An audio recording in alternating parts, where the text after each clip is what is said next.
Welcome to a special two-part series of World War II on Topic.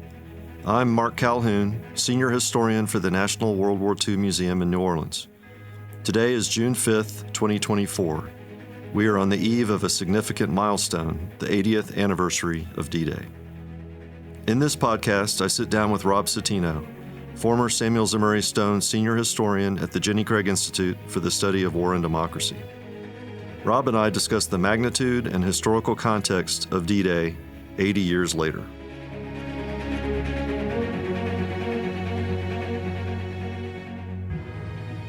I'm really excited today to have Dr. Rob Citino with me. Rob, would you like to introduce yourself? Absolutely, Mark. Good to be here with you. Rob Citino here. I was, for many years, the Samuel Zemurray Stone Senior Historian here at the National World War II Museum. I was here when the Institute got started, now the Jenny Craig Institute for the Study of War and Democracy. And it's always great to be back in New Orleans. I've eaten more food in the last 24 hours than I did in the previous 3 months, so I know I'm back. Well, this is a really great opportunity for me. Our time here, it didn't really get to overlap very much, Rob. So back when I started my PhD work in the mid to late 2000s, I encountered your work and I've been an admirer ever since. So Appreciate that, Mark. Thanks. I saw this as a great opportunity to spend a little time with you. I'm going to be going on the 80th anniversary of D-Day cruise here soon. So obviously we've been thinking a lot about D-Day here at the museum. And I think with your experience doing these cruises and tours in the past, it'd be a great opportunity to just chat with you about your thoughts on D-Day. And oddly enough, my first travel program at the museum was the 70th anniversary of D-Day in 2014. My wife and I went out to Normandy and all the other sites around Normandy. We really got a great tour of the battlefields. It was really my first trip doing that, and I just remember what a great learning experience it was. Yeah. My first time going was 2019 with Steve Burke, author of Beyond the Beach. And we did Normandy, and then we also just kind of followed Ninth Army's path on their campaign to Germany. So that was kind of a neat experience. We need to get Steve here at the museum as well. He'd be a great addition to this discussion. That's right. Well, he is going to be here for our program for D-Day that's going to be held here at the museum. Oh, fantastic. Yeah, well, I'll see him then. Yeah, it'll be great. I thought we'd start by talking a little bit about the planning for D-Day. You know, I was a planner when I was in the military, and this is one of the areas that I can't help but focus on when I study history. I find the way operations are planned and then whether or not they turn out the way they're expected is just endlessly fascinating.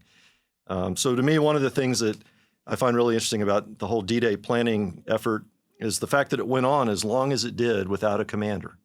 One of the things I learned as an Army planner was planners don't make decisions. Planners make recommendations, they offer analysis, they help commanders arrive at decisions. But they're not advisors and they're not decision makers, certainly. So I wonder about Freddie Morgan and the situation he found himself in as the Chief of Staff for COSAC, Chief of Staff of the Supreme Allied Command, and trying to, beginning in early 1943, really, sort of spring of 43, figure out how are we going to do this thing? We don't even know when we're going to do it. We're not even really exactly sure where we're going to do it. But we know we're going to invade France, and we have to start trying to figure it out. But there's no commander to brief. I'm thinking Morgan, probably in the back of his mind, said, well, I can't plan anything too detailed because there's going to be a commander going to come in or he's going to want to do things his own way. At the same time, Mark, I think we all realize an operation this big involving this many variables, it's going to require all kinds of kind of basic, I don't know if you want to call it the grunt work of planning, but the basic logistics of the effort were going to have to be worked out. I fast forward into the fall of 1943, in which the Allies, the Supreme Commanders, the Roosevelts and Churchills are meeting with Stalin in Tehran, and Stalin said, hey, you guys picked out a commander for this operation yet? Because I found out that operations work better with commanders, Stalin famously told Churchill and Roosevelt. I just think that's a fantastic moment in 20th century history. And of course, soon after that they make the call, and it's Eisenhower. That's right. Yeah, it's actually really cool. He has to meet Roosevelt on the tarmac in Tunis. And, Roosevelt lands and they just have a brief conversation in a car and he finds out he's going to be the Supreme Commander. Pretty remarkable how it all happened. He was a major 1 year and a couple years later, he was a 3-star general. That's kind of what the Army was like during World War II. Right. So Eisenhower comes in as the new commander and he has to essentially adopt a plan that he has been briefed on, the Overlord plan before, as many of the senior leaders in the Allied forces had been. But as you said, at some point a commander's going to come in and start making changes, but nobody had done that yet. Nobody had really, they had seen flaws in the plan, but nobody had taken it upon themselves to make recommendations for changing it. So when Eisenhower becomes the supreme commander, he picks Montgomery to be his overall land forces commander. And the two of them start to make pretty significant changes to the plan. They increase the frontage for the beaches. They add a couple divisions. They add airborne drops behind the beaches.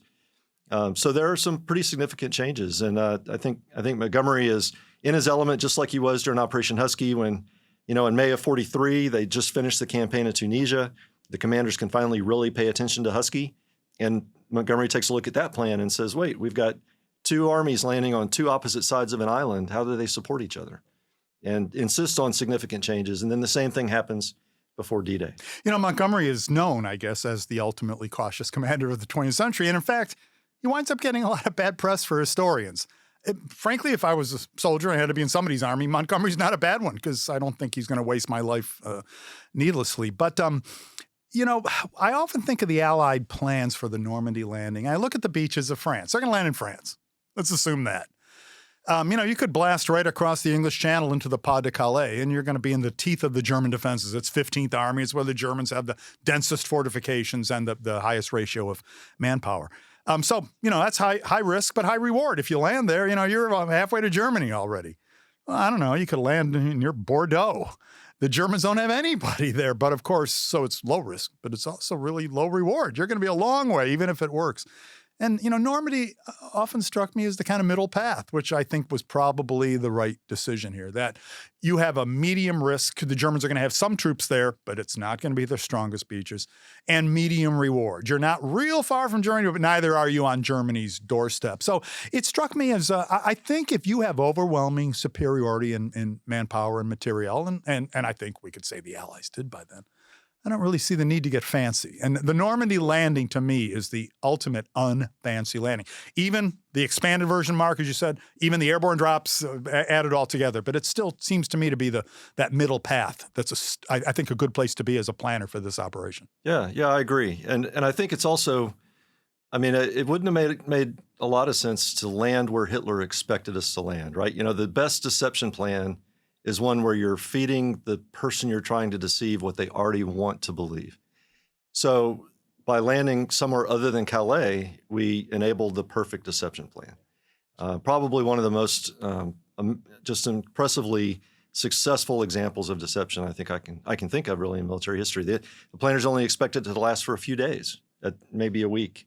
And weeks later, Operation Cobra, we're still a lot of troops in the Pas de Calais that were really by now holding non-essential beaches. The Allies had no intention of landing there, and the Germans still think in the back of their mind. Mark, I think German officers look at a map and they say, well, obviously you'd land at the Pas de Calais. It's the closest to your objective. You're not dithering around here in backwater France.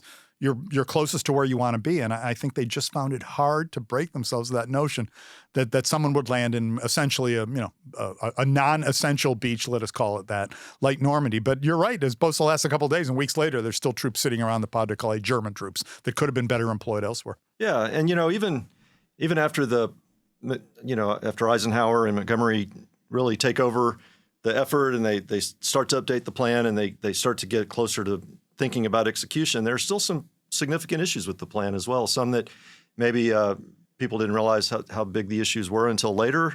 For example, Monty thought they might be able to liberate Caen on the first day of the operation. We'll knock about a bit there, I think he said. We'll land to knock about a bit at Caen. Weeks later, we're still not knocking around Caen. That's right. I think one of the things, so in my work on Ninth Army, I've spent a lot of time in sources written by Brits and other folks who kind of take more of a Commonwealth view or a British view of the war than the American perspective. And one of the things that those authors tend to emphasize is the fact that the more important part of the plan for the eastern side of the beachhead was the fact that was going to be the place where Montgomery engaged and held up the most powerful German forces to enable the Americans on the western side of the beachhead to have an easier time pushing south through hedgerow country. So it's the hinge. The hinge. Right. Right. There's going to be all those Germans there, especially the concentration, the massive German armor.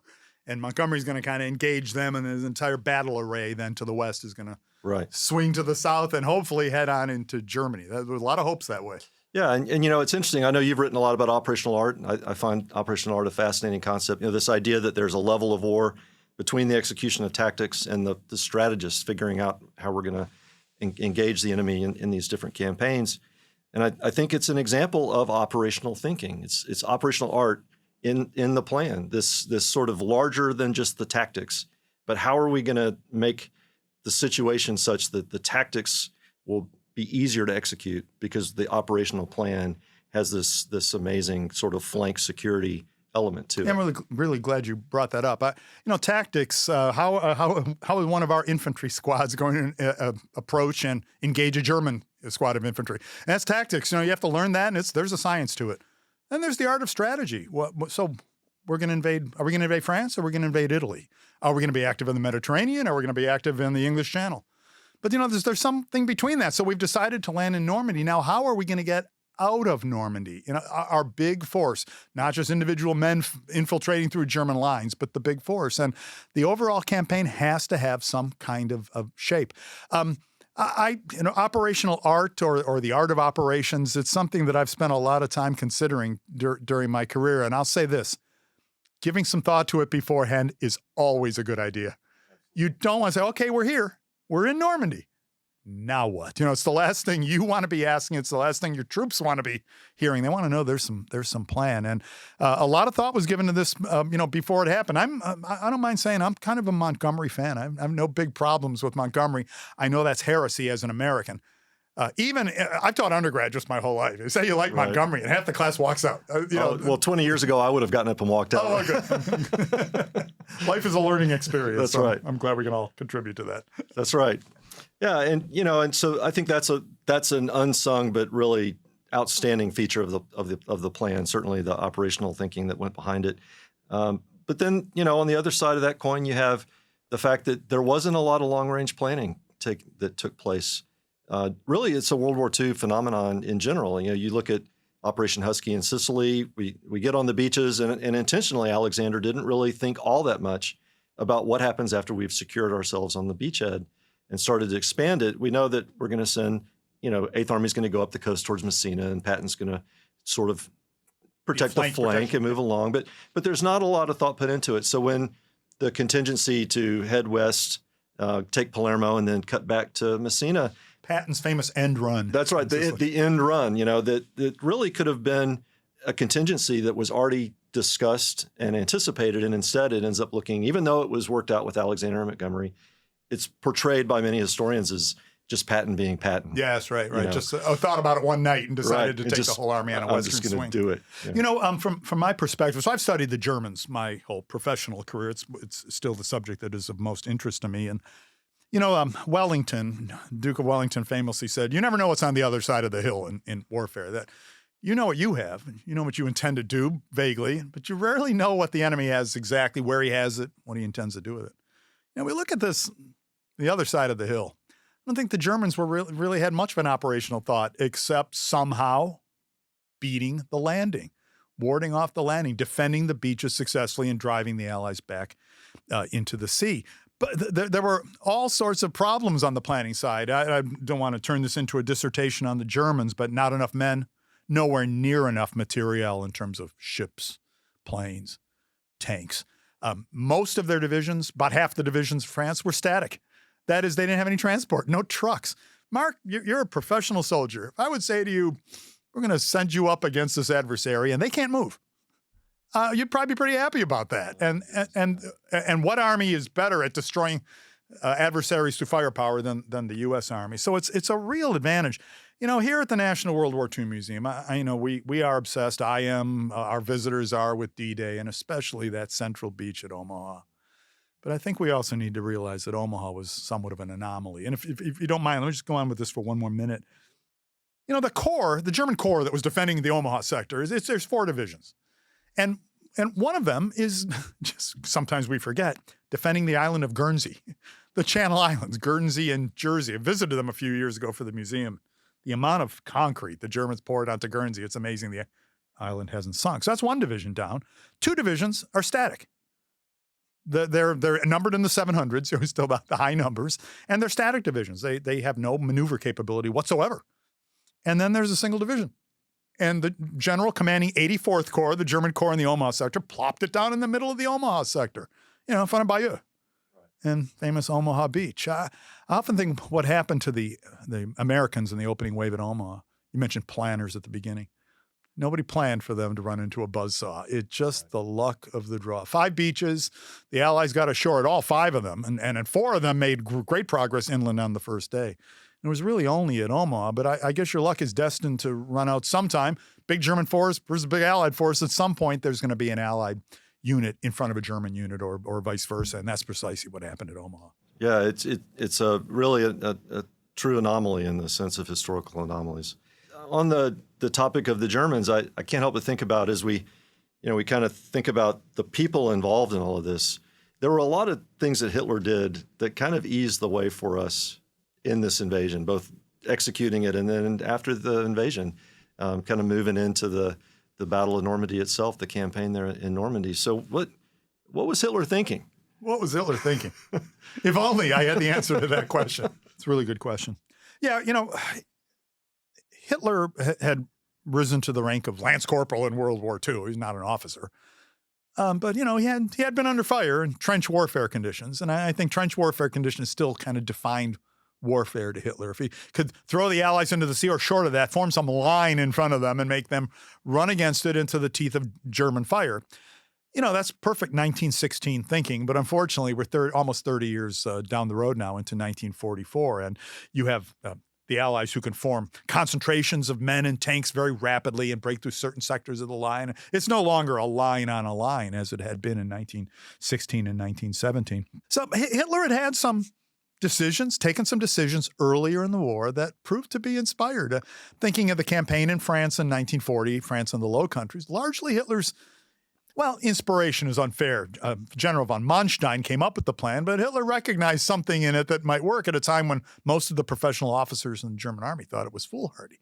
This drive by tanks through the Ardennes, which kind of cut the Allies off from their drive into Belgium. So, he'd had, I guess, there's such a thing as beginner's luck. There's inspiration. And that was all well and good when Hitler's adversaries were not fully mobilized and not fully prepared. But that's not what he's facing in 1944.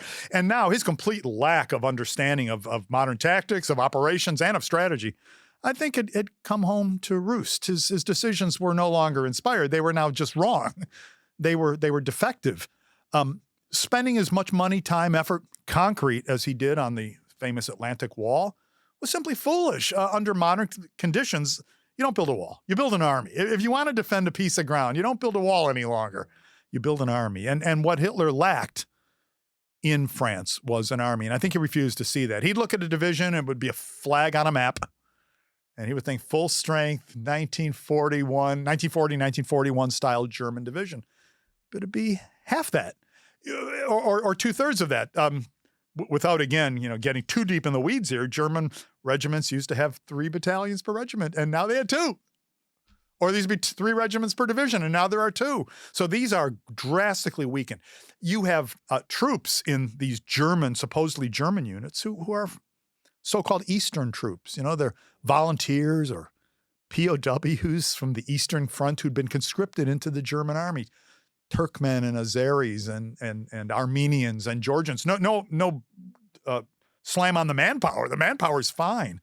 But, you have to ask yourself, Mark, and this is what I spent a lot of time doing as a historian, what's the motivation for these guys? What is motivating your troops? How firmly do they believe in your cause? And I think a typical Azeri who's been recruited into the German army in 1944, and now he's under fighter bomber attack by the U.S. Army Air Forces. He's probably saying, "What in the world am I doing in France?" So those troops, they fought well. They're good manpower. There's no doubt. But what is their real allegiance to the cause? And I don't think you really have any. But that's not how Hitler saw it. They were a division, or they were a battalion. So I mentioned earlier that 84th Corps defending the Omaha sector. There's 40 battalions in the whole corps, and 10 of them are Eastern troops. They're often driving French vehicles, stuff that had been kind of inherited in the 1940 victory from the French army. No longer, shall we say, state of the art. by 1944.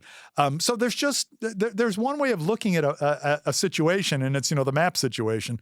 It would really have helped Hitler to get out to the front a couple of times and talk to a couple of division or regimental commanders about the men under their command.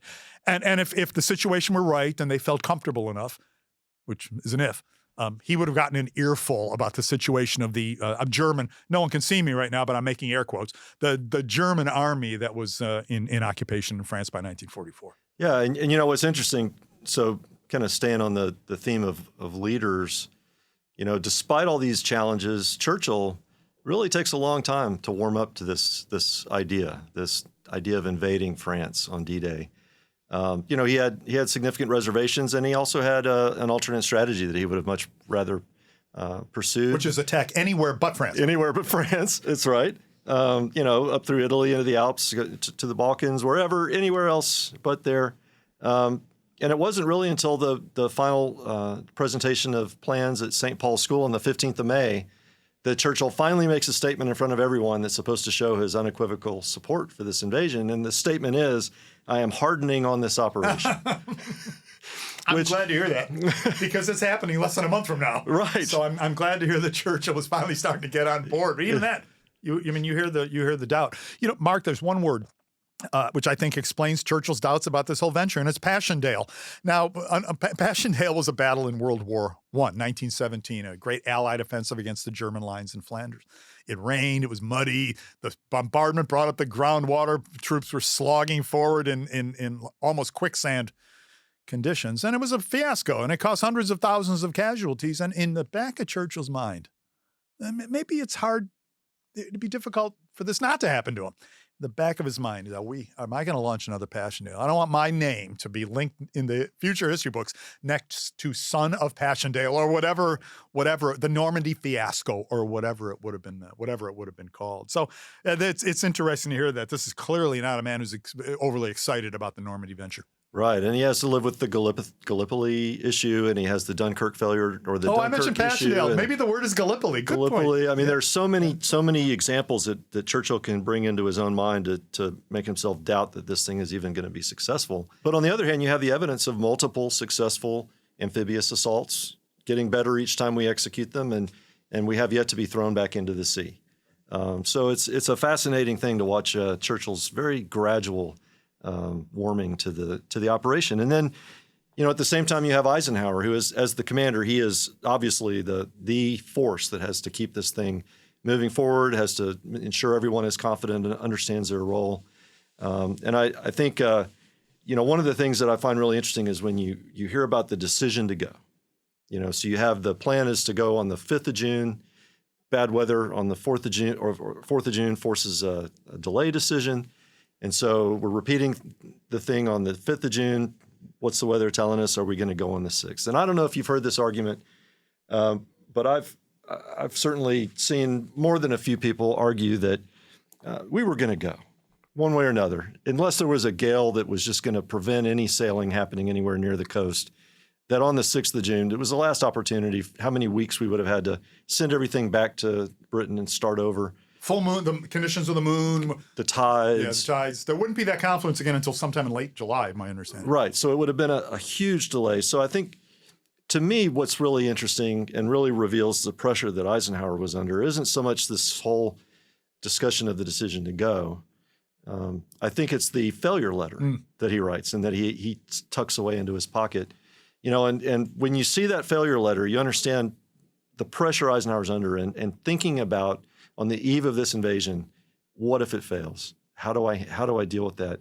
But then to also see that he's misdated the letter, just the incredible amount of pressure that Eisenhower must have been under. Yeah, we love here at the museum. We love the "okay, let's go" moment. He pulls all his service chiefs around the table, all his aides and advisors, and they're all over the place. Yes, no, maybe. Yes, no, maybe. And it's all on him now, and he says, let's go. And it's classic. Eisenhower, not given to flowery speeches. He was famously unable to give a flowery speech as president for eight years. That wasn't his strength.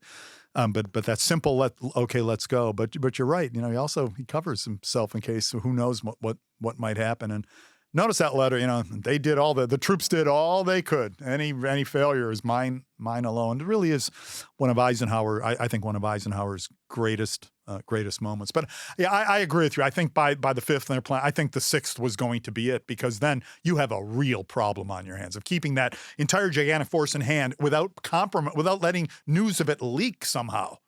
A lone German aircraft, which slips through your anti-aircraft defenses, an entirely possible thing, we know, could have blown the surprise. So no one wanted to keep all those troops all in ships in position for another 5 or 6 weeks. That's impossible. Right, absolutely. And one of the things we haven't talked about yet, obviously we've learned throughout the progress in the different campaigns in the war, we've learned that air superiority is absolutely essential to these landings.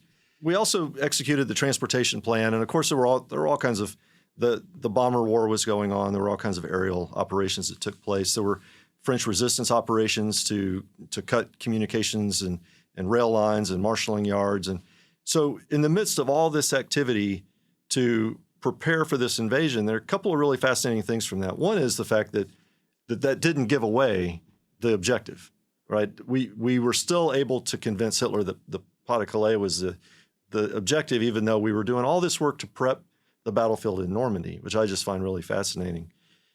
Destroying the French rail net, you could do it from a number of different places. That's right. If we had done that, because we often hear we didn't bomb the beaches, and we didn't bomb Omaha Beach sufficiently.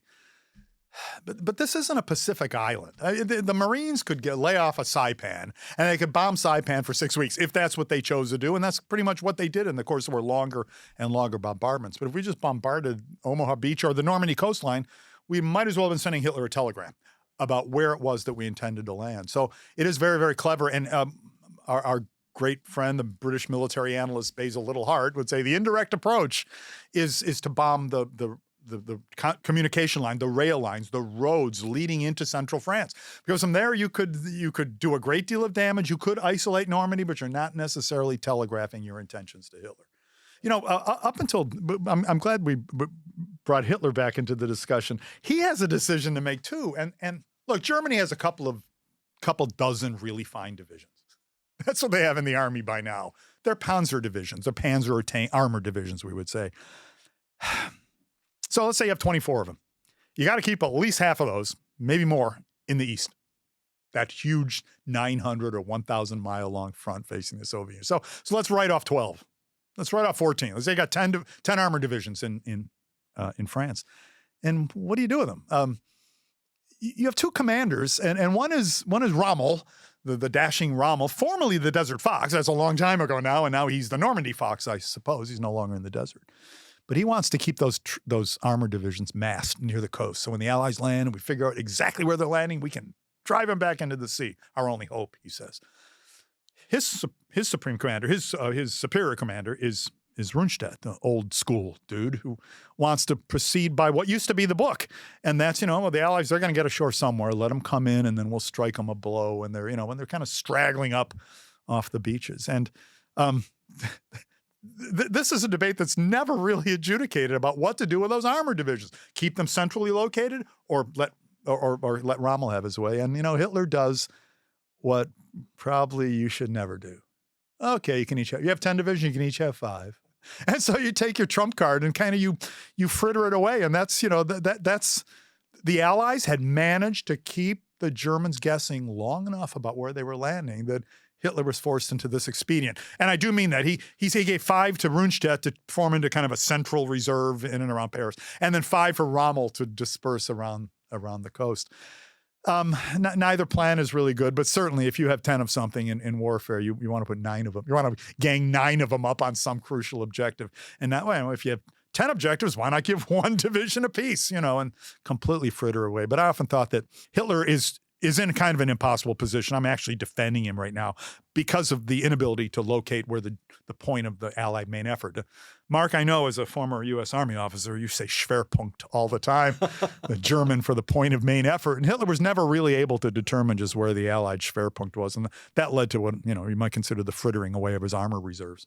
Right. And then, to compound the challenge that created, to go back to the transportation plan and all the other preparatory efforts, it really was extremely difficult to react when the invasion started. especially with Hitler, sleeping in and his staff afraid to wake him up to ask him what to do. So a lot of the units that needed his authority to be able to reposition and respond to the invasion couldn't do so until daylight. And what happens then? Well, our air power is obviously, able to exploit that. It's Given Hitler's problems as an operational level commander, maybe having him sleep was the best thing that could have happened to the German commanders. Something else, Rommel's gone. It's his wife's birthday back in Herrlingen. He's bought her some presumably charming French shoes at a shop, and he's delivering them to Frau Rommel back in Germany. So he's not there either. The armored divisions do get on the road, most of them, and one of them actually launches a counterattack in between the British and Canadian sector. That's as close as they got to driving the Allies back into the sea. But what all those armored divisions soon discover is that movement during the daytime is a nightmare, and it soon proves to be impossible.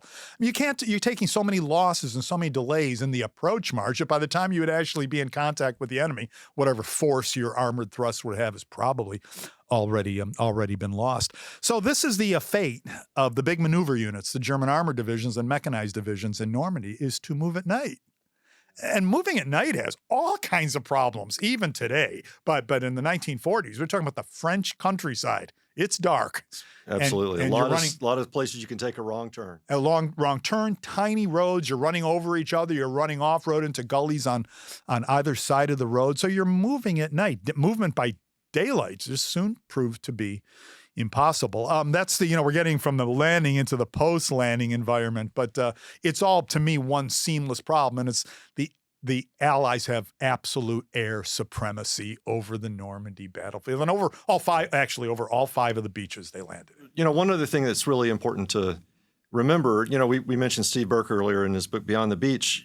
You travel around in Normandy, and in a lot of the towns and villages, you see these little memorials to the French civilians who were killed in these preparatory bombing efforts. In Saint-Lô, you even have a little, an area where it's all the gravestones are from that problem. And so you think about what the French sacrificed to, the things that they had to go through for this invasion to go off and be successful, and yet, whenever we go to Normandy, we're greeted with open arms. The French, I've never sensed any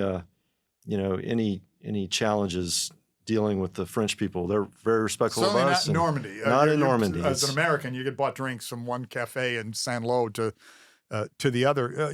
We're talking here about Steve Burke's book, and Steve points out, I don't have the exact number in front of me, 50,000 French civilian casualties. Let's say 50,000 French civilian casualties in that pre-invasion bombardment campaign. And, we were really laying on the heavy metal from the air. And unfortunately, that's the results are going to be civilian casualties. You have the Germans and the Americans fighting, or the British Commonwealth forces fighting the Germans. But of course, you sometimes forget they're fighting in France. And the civilian casualties that are going to be taken are overwhelmingly French. And it's a horrible story. Given the technology in use at the time and the operational and strategic imperatives, it's hard to imagine this campaign unfolding without a large number of French civilian casualties. Yeah, absolutely. Yeah, another really interesting thing to me is, we've talked a little bit about the relative capabilities of the different armies.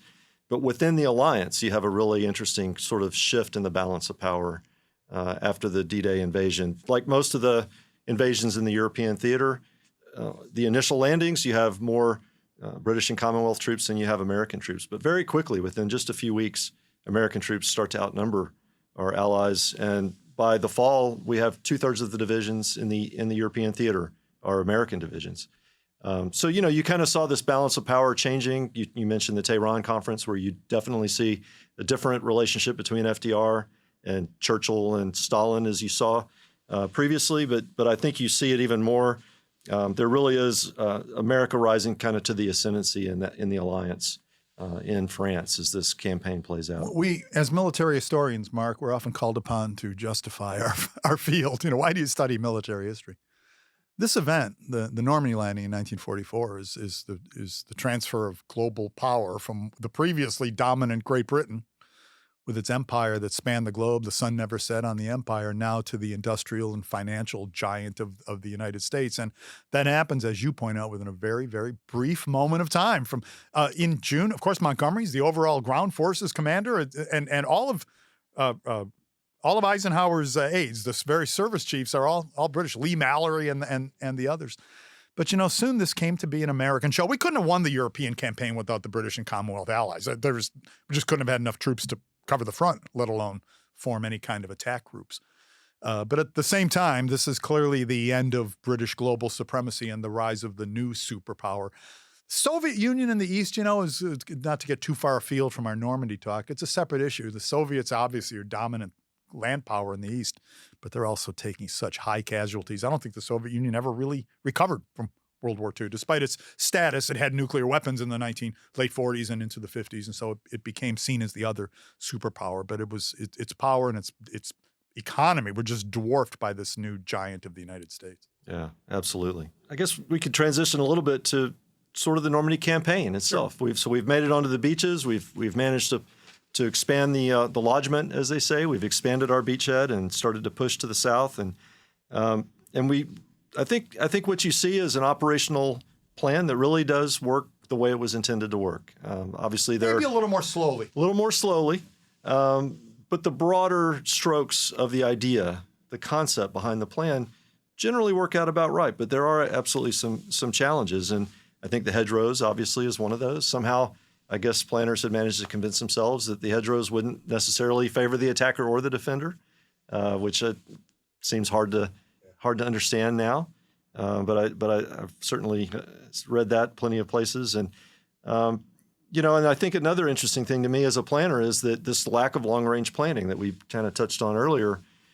It's not until May of 1944 that you have the commander's appreciation that takes a look at what to do after D plus 90 days, right? So when we get to 90 days after the invasion, the idea is that the Allies are going to be arrayed along the Seine River and ready to continue the drive to Germany. What happens, instead of this sort of gradual progress towards the Seine over a 90-day period, you have a very slow move, less than half of that distance over about half of that time. And then you have an extremely rapid move to the Seine over a very brief period. And this does all kinds of things, in particular to the logistics system, right? So as you take ground from the enemy, you have to repair the things that either they've destroyed or you've destroyed, preparing the ground for the battle. And so the roads and the rail networks and the communications all required effort to get them back into shape to enable the process of providing supplies and ammunition to the front. But then when you speed up that process dramatically right before D plus 90, it takes the Allies a long time to catch up. And then the other interesting thing is this commander's appreciation identified two routes, four that they initially looked at, only two they really considered worth pursuing. One in the north, the route that 21st Army Group ends up taking, and then one kind of in the channel ports towards the big port of Antwerp. Then that will supply all you can take Antwerp. You have everything you need. That's right. And the most important aspect of the northern route is the objective, the ultimate objective is the Ruhr Industrial Valley, which is where the Germans are able to manufacture all the things they need to sustain their war effort. Their most important industrial area. The other route, kind of down in central Germany, that the Patton's Third Army really kind of dominates that route. The planners view it as useful, but not as strategically advantageous a route to take to Germany. But it's fascinating to me, just having learned how to plan the way we plan in the Army today, or we did when I was in the Army in these modern times. Nobody really looked at this until May. It's right, a month before the invasion. So when Eisenhower is, he's in France now, he's taken over overall command of the Allied forces, and he's got to make a decision. What do we do next? And it's on the basis of this new information, and now there's an argument, again, similar to Sicily. We didn't really think it through. We can see there are options, but we haven't really talked about it yet. And it leads to another big argument, right? To get back, so there's that D-Day, D plus 1. The Allies are ashore, all 5 beaches. That's Utah, Omaha, Gold Juno, Sword, for those following along at home on your maps. They've had a hard time getting ashore at Omaha, but they're there. They've landed there as well, all 5 beaches. And now they're in Normandy, and these hedgerows. Those who are listening to us in this podcast, and maybe some of you are going along on the National World War II Museum's travel trip to the educational travel to Normandy. Check out what the hedgerows look like. I don't in America. I don't know if you think your suburban hedges between two homes. These are 8 and 9 feet tall. They're thick, thorny bushes that are planted into high earthen embankments. You don't know what's behind one. It could be nothing. It could be an enemy machine gun position. It could be a corps assembling for an assault, or some combination thereof. So the Allies make extremely slow progress, Mark, as you noted. They're landing more troops every day. Soon top 1 million troops in Normandy, and the Germans are vastly outnumbered in the Normandy sector, especially since some of those diversionary measures are still confusing the Germans as to where the actual landing is going to take place. But you know what's happening every day? The Allies grinding forward, and they're taking heavy losses, but they're the sort of the technical term is they're attriting the Germans. If it's a 1-for-1 trade in men, the Germans are going to break down before the Allies. And it's nowhere near that because the Allied firepower is so much superior to the Germans. Montgomery is in front of a solid wall of armor. The Waffen-SS divisions and whatever the finest German units are in Normandy, they're facing Montgomery. The Americans are in that hedgerow and they're grinding forward very slowly. And there's no offense to our friends in the press, but they're all reporting, this campaign's come apart. We were supposed to be blasting forward to the German border by now, and people are reading that home, and they're worried about their sons and who are at the front line, and it's a bad, bad situation. And that leads. I've never. Fan is not the right word. I'm thinking of Omar Bradley here. I've never really seen Omar Bradley as one of the great operational minds of the 20th century. He might not have even seen himself that way, frankly. But he came up with this idea. Look, if we could just gang up on one poorly held segment of the German line, a mile and a half, and we obliterate it. Carpet bombing, that is heavy strategic bombers designed for wrecking entire German cities, not just a small portion of that front line. We'll break through. We'll have the armored forces, U.S. armored divisions. Man, nobody's faster. Once they get on track, nobody's faster than a U.S. armored division. We'll blast through the line before the Germans know what happened. And that's famously Operation Cobra, late July now. This is 7 weeks of hard combat. But, it works. After a few false starts, there's some friendly fire incidents. The highest-ranking U.S. Army officer in Europe, General Leslie McNair, is famously killed in one of these a U.S. bombing raid. You can see his grave if you visit the Normandy cemetery. Finally managed to get out, and those armored divisions, they get untracked, and they drive, Patton. This is Patton and his elements driving across central France towards the German border. Patton's practically shouting "Yeehaw" as they go forward, and it's really an amazing campaign, but you I think, identified the real problem. Okay, so you've been sitting for 7 weeks. And, one good thing about that kind of war is supplying your troops is no problem. Depots are 10 miles, 5 miles behind the lines, no problem. But now they're 100 miles behind the lines, or 150 or 200 miles behind the lines. Red Ball Express, I don't care what you do. You can have all kinds of improvisations, but eventually you're going to run out of gas. You're going to run out of supplies. And the Wehrmacht collapsed for a brief moment in central France, and the Americans made them pay. But they didn't make them pay quite enough, and that gets us back to the real problem of, I think, modern war in general is supplying high-intensity combat. I don't think those of us sitting on a table you're a professional, you know it better than I do, but it's hard to imagine the kind of supplies you eat through in a day when your troops are firing all day, and your tanks, which don't get miles per gallon, but get gallons per mile, right. How much gasoline they eat up in the course of these fights. And so that takes us from the rough June, difficult July, deliriously happy August. Catastrophic success. And then catastrophic success. Suddenly screeching to a halt, putting on the brakes, and not because you wanted to, but because you have no choice. Right. And then the next big decision, the broad front strategy, right? So even with this commander's appreciation that the SHAEF planners did in May, they've identified a route that ought to be the main effort, and Eisenhower agrees it's the main effort. But put yourself in Eisenhower's situation. Can you park all of these American units in the southern part of the line and have them just defend and hold while our allies take the route all the way to the Ruhr Industrial Valley and win the war with the Americans in a supporting role? this just isn't politically acceptable, right? It's not only politically unacceptable, it's militarily senseless. So we've already just said that the Americans had become the main force. You know, the British deployed in their own island to the east, and the large Americans deployed to the west of them. That's how they landed. And now they've swung, they've gone from a sort of facing south to facing east, and the Americans are in the south. They're on the right wing of the battle array, we might say, and the British are on the left wing. And, let's defend Eisenhower for a moment, though, about this broad front. He first tries a thrust.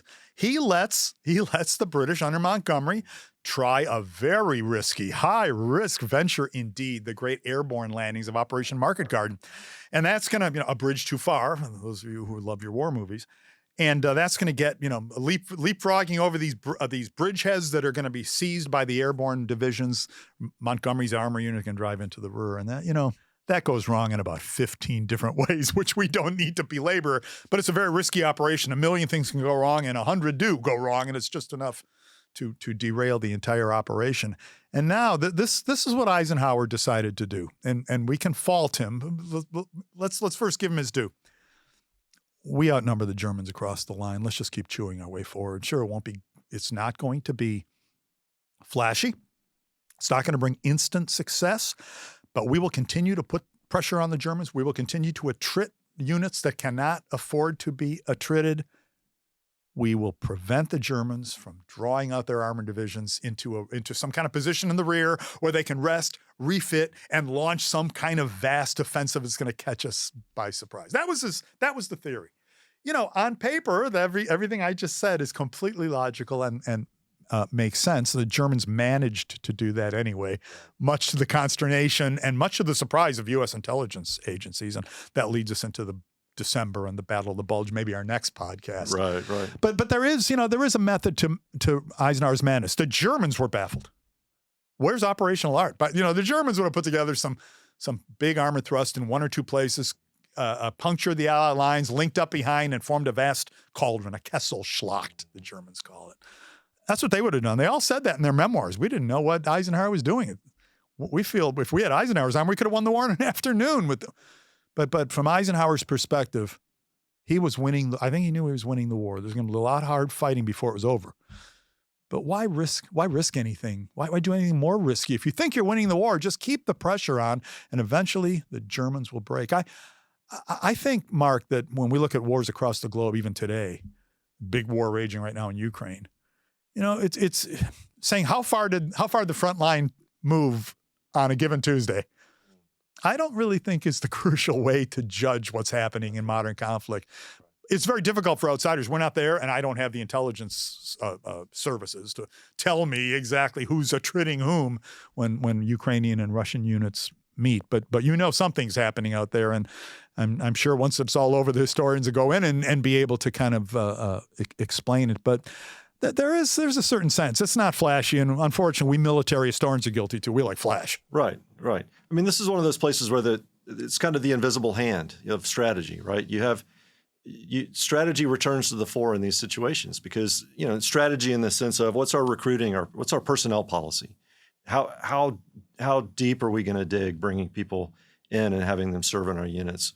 What are our production priorities? How are we going to weight our effort in the different theaters? And what are our strengths at the strategic level that we can use to ensure continued success? And I think the broad front strategy, while unimaginative and possibly also a little bit the result of a lack of long-range planning, it certainly did play into our strategic advantages, right? We could have, I suppose, recruited 300 infantry divisions. That's what the Germans did eventually. That's what the Soviets did. I think Soviets had 500 divisions in the field by the end of the war.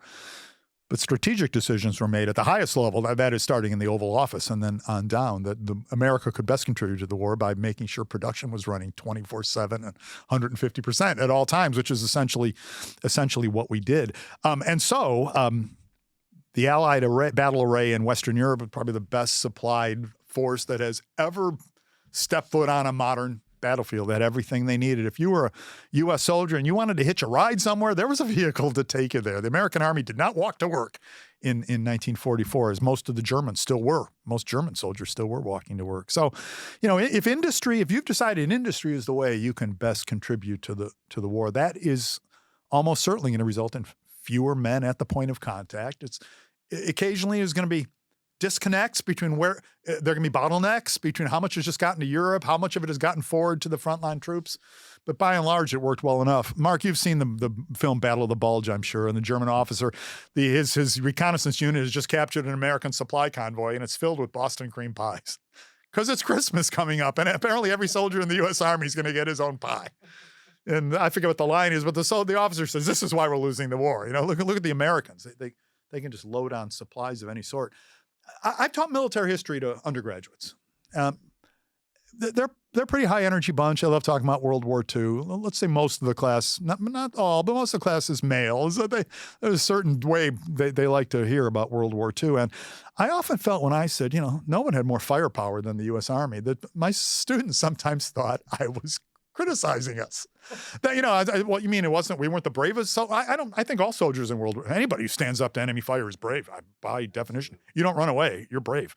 If I were in an army, if I were looking to join an army, I want to join an army that can just lay down the heavy metal against my adversary 24 hours a day, if that's what it requires, in perpetuity. And that's essentially what the Americans and their British and Commonwealth counterparts, but quintessentially the Americans, were able to do in World War II. That's the army I want to join. And that spirit lives on in the modern U.S. Army. One of the things I used to hear a lot was commanders would say, I'm not interested in a fair fight. Yeah. Why give the enemy the opportunity to stand up to me? If I can defeat him in detail with overwhelming firepower, why wouldn't I do that? Yes, so there's this notion of when exactly did the U.S. and the Germans have a fair fight? And fair fight. I'd fire my officer. I'd ask him to be removed for cause. No, I want to go forward against a completely leveled battlefield in which the enemy is either gone off to the hereafter or is surrendering in droves. And there's no better way to do it yet than modern firepower. And again, when I think of the Allied war effort in World War II, and especially the war effort in Western Europe, where I'm most at home, it's a triumph of firepower. There's great leadership. There's great command and control. Everybody's got a radio. There's all kinds of, and you crack a seam in the enemy line, no one can move through it faster than the Americans. That's a fact. But having said all that, give me the firepower. Absolutely. Yeah, and so with all of this, all these advantages the Allies have, you still have a remarkable German recovery in the fall. Some of it has to do with the logistics challenges and kind of getting this whole broad front moving, and ensuring it's able to keep the pressure up. But what is it that enables the Germans to recover? And you alluded to Battle of the Bulge. I mean, there's a moment there where it looks like they're really kind of coming back. I think Operation Market Garden, which we alluded to a few minutes earlier, the attack on Arnhem, the attempt to get across the Rhine, and the Germans had managed to recover just enough to defeat that. It was a very narrow line of penetration. It was almost, if it doesn't work, it's going to be beaten, it's going to be defeated badly. And it didn't work, and it was defeated pretty badly. I never really like to get down to, the great man theory of history, but the Germans had a new commander in the field by this time, Walter Model, General Model, seen as sometimes called Hitler's favorite general. That's used for a lot of different generals, and I don't even know if it's true. But he was certainly a defensive specialist. He knew how to organize troops, beaten troops, and whip them into enough shape. It is, Clausewitz would say, it's the inherently stronger form of warfare, to defend. You're not running forward against enemy fire. Hopefully you're hunkered down in some kind of defensive position. You're asked to do less. And the German army in late August had pretty much shot its bolt as any kind of offensive force, but it was still able to win a victory over the Allies in Arnhem. And I think that worked as a tonic throughout the entire German force, that the Americans, they might have looked 10 feet tall when they were breaking out in Operation Cobra, but they're not going to be able to carpet bomb you every day of the week. Those strategic bombers are undertaking other tasks. The terrain got worse. The Americans and British alike ran out of gas. The terrain got worse as you approached Germany. Now you're in what the Germans used to call their Siegfried Line, these fortifications they had built before World War II. They're no longer up to modern standards. They're no longer really proof against modern fire, but they're better than standing out in the open facing a wave of American fire. And they managed, the Germans managed to use those fortifications, now quite outmoded in many ways, as just kind of a support. And so there's one other factor too, what looked to the Allies, oh my God, this war is going to be over by Christmas. Now they realized it wasn't. And as a little bit of victory worked as a tonic on the Germans. That news worked as a depressant on the side of the Allies. From top on down, everybody thought, hey, we're going to be home by Christmas, or it's going to be over by Christmas. And now you're a long way from being over. It's winter. You're out there in the middle of the Ardennes forest.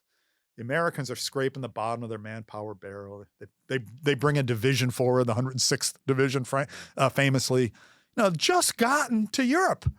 And unfortunately, it's that division that's going to be the target of this German counteroffensive in mid-December. So there's a lot of factors. I often, my joke with my students is, what led to the German revival in the fall of 1944? A lot of things. A lot of things are, the Germans catch a couple of breaks. The Americans and Allies suddenly realize they're in a longer fight than they guaranteed. Those things together, I think, really work to stop the Allies just short of victory and to make sure the Germans dragged the war on into 1945. And Mark, it's too bad because it's going to be a very, very bloody partial year. Those next 5 months from January to May, very, very bloody. Maybe the bloodiest 5 months of the war. Yeah, when you look at the casualty statistics, they're surprisingly high in from January through May of 45. The German production stays at a very high level through 1944. The violence of the campaigns and the battles doesn't decrease at all. If anything, it increases. And the Germans are fighting closer to and eventually on their home soil the further back we push them. Often defending their own village. There's no greater motivation for any soldier than defending your homeland. Yeah, we think that wars, I don't know, they're fought and they get worse and worse. They reach a climax in 1942 and then kind of slowly come to, drag to an end a couple of years later. But if I can bring our friend Clausewitz back into the discussion for a moment, he said, violence has just a way of ratcheting itself up, and it keeps ratcheting itself up until one side collapses. And that is precisely what happened in World War II. It is very rare that an adversary, in order to be beaten, has to be physically destroyed and the entire home country of that adversary occupied. Typically, the war ends I study war from the ancient times to the present. And typically, your war ends a lot earlier than that. We could probably have another hour talking about the reason for that. I'll say 2 words Adolf Hitler, but there's more to be said. Absolutely. So, Rob, this has been a great conversation. I guess I'd like to end it on a question. Oh. So, as a new historian here at the World War II Museum, who's going to be going on an anniversary cruise for D-Day for the first time, what's your advice to me? What should I be looking out for? What was the best experience that you had on one of these anniversary trips? Yeah, I think there's a couple of things I would mention. Standing out on Omaha Beach, or any of the beaches.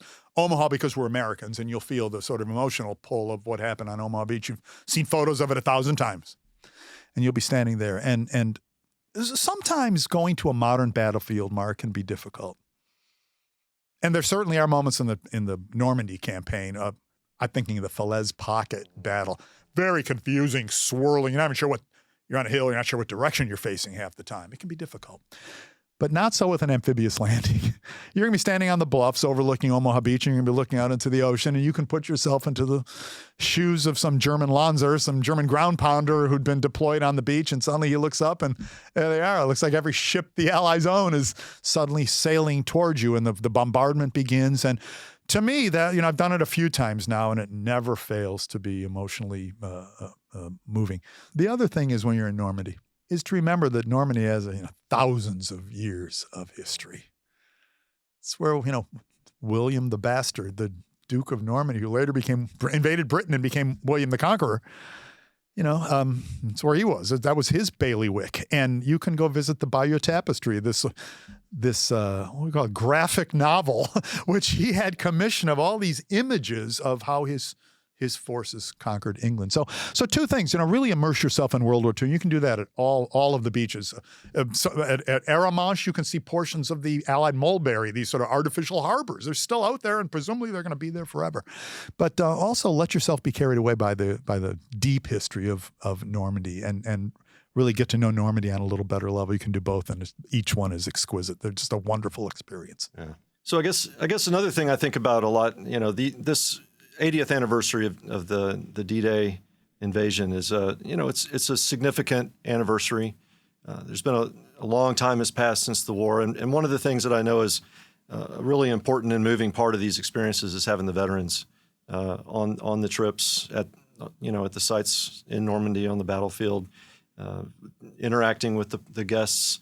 the Friends of the Museum. Something that's been a really important part of the experience here at the museum since it was founded.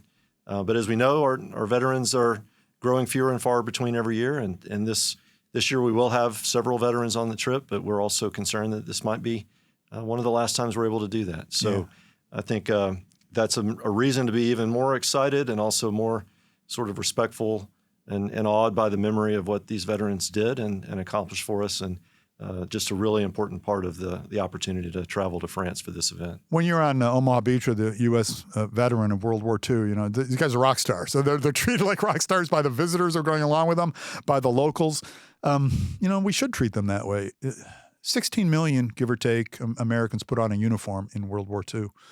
And there are, less than 200,000 left today. So if you're doing your math, that's 99% of that cohort has passed away. That's 1% is left. And I think we can say the next big anniversary mark, 20 years from now, it's going to be the 100th. And it's hard to imagine, outside of some unusual circumstance, that there'll be any veterans left there. So I think the war is about to leave human memory and enter in a purely 100% way the history books. And that's always a transition. There's something else I think about, too. We mentioned earlier that this is when the U.S. kind of took over from Great Britain as the supreme global power. I think we need to think about that a little more. The United States used to pride itself on minding its own business and bragging about the oceans on both sides. It kind of immunized us against the battles, especially of mainland Europe, but also what had been happening in Asia. But by 1944, those oceans weren't as broad as they used to be because of air power. And today, of course, they can be traversed by missiles in a matter of minutes. So those oceans, for all intents and purposes, have disappeared. And here were American boys from, let's say Des Moines, just choose some city in the central portion of the country. They'd been trained, they've been shipped to the coast, the eastern coast, they've been put on various kinds of shipping and transferred over to Britain to wait for their opportunity to land in mainland Europe and beat the Germans in France.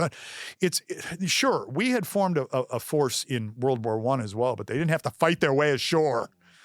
And the fact that American troops were willing to do that showed that there'd been, I think, a shift in consciousness amongst the American people. And I think most Americans now realize it's a big world out there. It's a dangerous world. And like it or not, America was going to have to play a role in it. And given America's power, strength, and wealth, it was going to have to be a big role. And I think Omaha Beach, June 6, 1944, I think that's the time and place that we can see that new consciousness manifesting itself. Yeah, absolutely.